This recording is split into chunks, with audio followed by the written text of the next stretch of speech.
السلام عليكم ورحمة الله وبركاته. ازيكم عاملين ايه؟ جاي النهاردة اكلمكم عن برنامج جديد اسمه فينانس اويسيس كروت شخصية. قبل ما نبدأ نتكلم عن البرنامج عايزاكم تعملوا لي لايك وشير وتفعلوا الجرس عشان يوصل لكم كل جديد. ما تنسوش ان انتوا تشتركوا في القناة عشان خاطر تعرفوا اكتر عن البرامج. ده شكل البرنامج يا جماعة.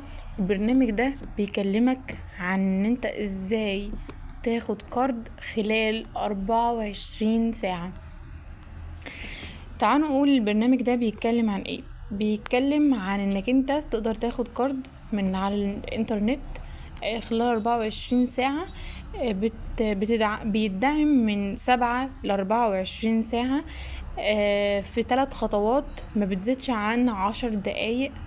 تقدر وتروح تسحب الفلوس بتاعتك من اي بنك او من اي مكنة صرافة.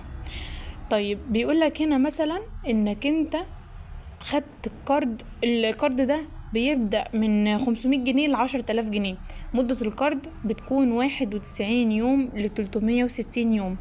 سعر الفائدة السنوية بتاعته من 12 ل 25%.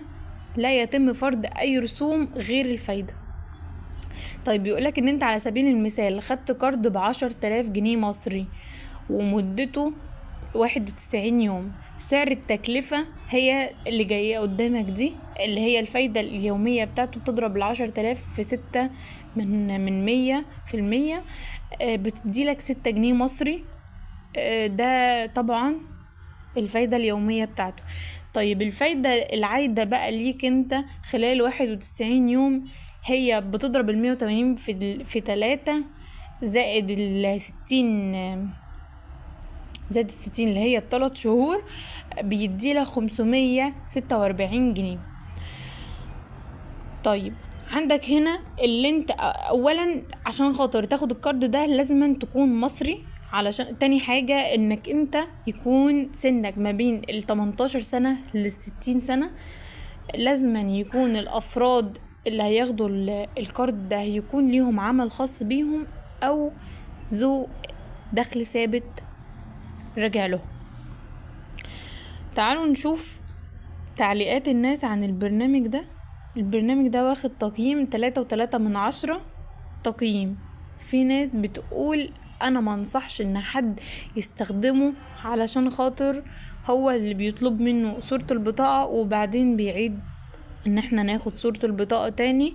في ناس قالت انه كويس، في ناس قالت انه هو مصداقية.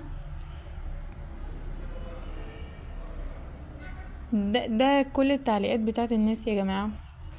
هستنى رأيكم في البرنامج، هستنى اشوف لو حد فيكم نزله يقولي رأيه في البرنامج ايه. هستنى تعليقاتكم. لو حد محتاج اي حاجة يبعتلي في الكومنت، يا رب اقدر افيده. شكرا يا جماعة، مع السلامة.